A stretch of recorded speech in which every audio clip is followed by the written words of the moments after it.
So there's Luca and I's project boat over there. We bought this boat as a total fixer-upper. The idea was going to be to strip it down, take out the 3/4 inch plywood that I guess one of the previous owners had put in, make it faster and lighter.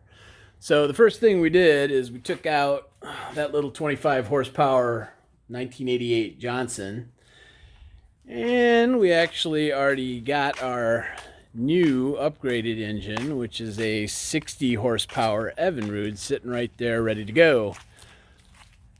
In the meantime, we decided we better check the transom to see if it was in good shape to support the extra weight.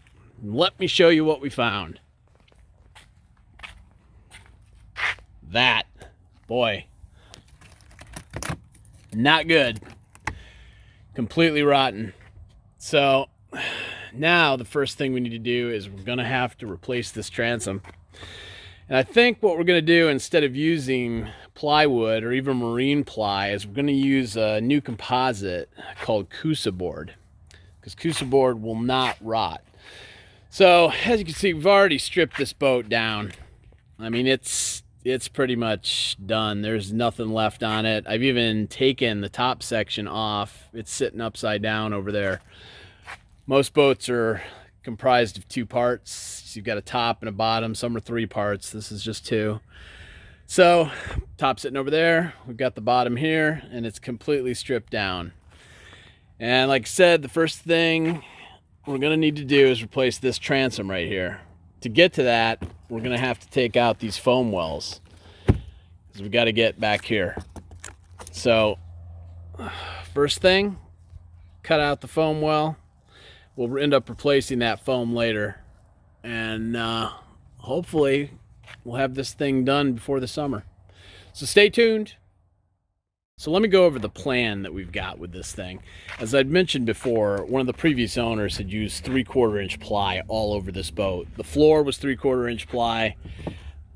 These foam wells were covered in 3/4 inch ply. You can actually see back from 1988, it used to have blue carpet on it. The front, or the bow of the boat, that had plywood sitting on all this rotted out fiberglass and wood. So I would like to replace all this with good fiberglass. There you can see where the floor has been ripped out. That seam, that used to be a structural fiberglass seam, they ripped it out. They just put ply on there. Made the boat very heavy with 25 horsepower, really slow. So I think we'd also like to put in a permanent fuel tank. So the plan would be either, we haven't decided, port or starboard. Permanent fuel tank over here, and then probably a permanent hatch for our batteries. I haven't really decided the best way to do this. If I want 2 separate or 2 batteries on one side of the boat, hopefully the fuel tank would balance it out, but the driver's seat is on the right, so I'm trying to figure out the best way to do weight distribution on this. So we'll figure it out. First things first, these wells got to come out. There's probably a couple different ways we could use to cut those foam wells out, but we got a new tool here. Sawzall. Not a sawzall, Luca. It's not a sawzall. It's an oscillating saw. So we're going to use this brand new 20-volt DeWalt oscillating saw to cut those wells out.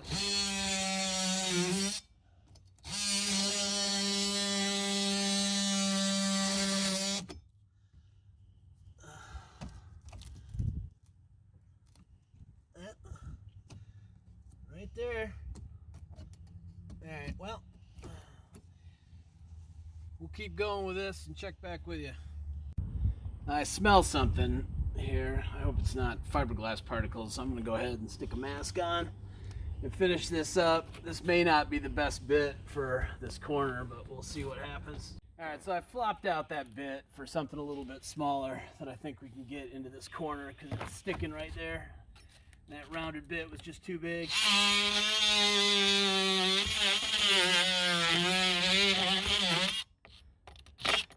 Alright.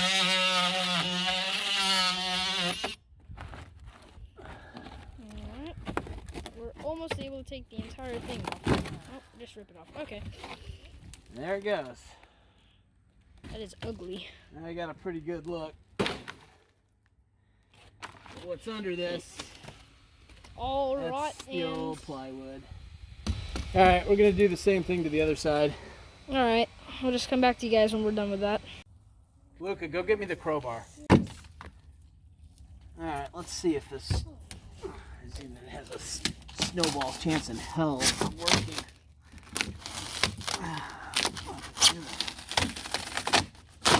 Hole separating a little bit. Well, good news, it's not going through the boat. I'm gonna have to go without safety glasses.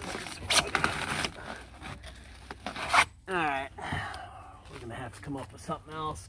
Alright, well, this may be the dumbest thing I've ever done, but I say, when in doubt, chainsaw it out.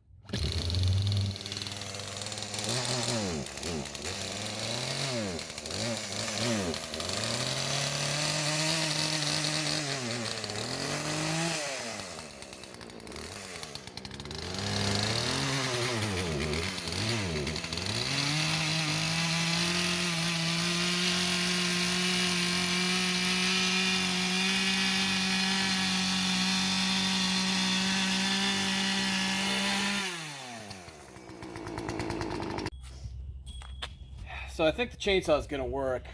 The problem is the contour of the boat changed right here, and I definitely don't want to put the chainsaw through the structural outer fiberglass on the boat. So we're gonna take this out, probably 2 chunks at a time, until we can move to a little bit of a smaller, safer tool.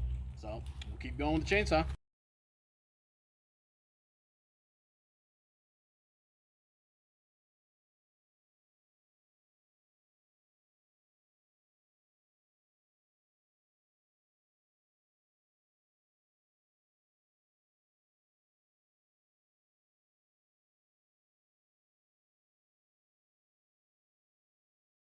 So I just pulled the foam back from here, and we found a giant, I don't know that these are cockroaches or what, but something made a home out of the foam.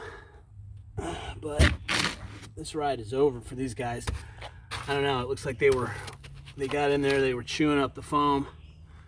Made little holes. Anyway, you can see that the chainsaw worked just to make this a little more manageable.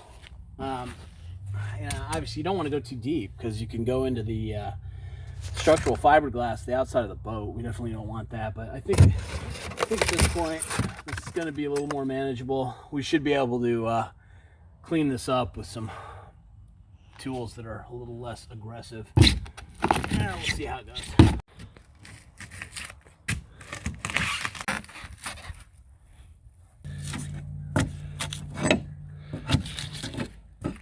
So Luca is just finishing up a light cleaning on the boat.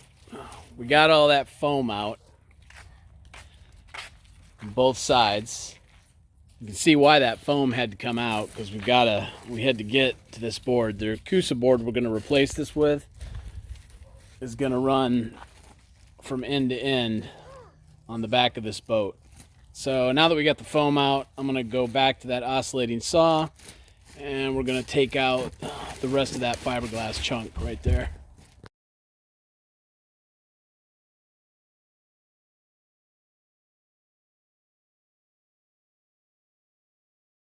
So I'm going back to the other bit.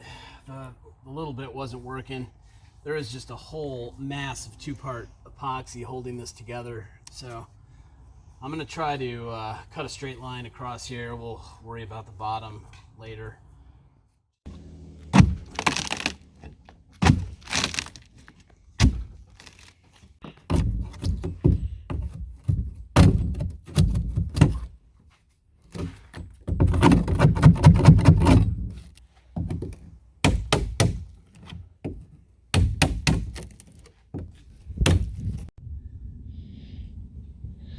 So after a little elbow grease, and I'll tell you, the tool that we used the most here was probably a chisel and a hammer, mostly the chisel just scraping, and we ended up getting all that rotten ply and everything that was epoxy to this off for the most part. Everything else we're going to take off with a sander. that's the end of part 1 of our video on transom replacement. This rotten transom has been completely removed.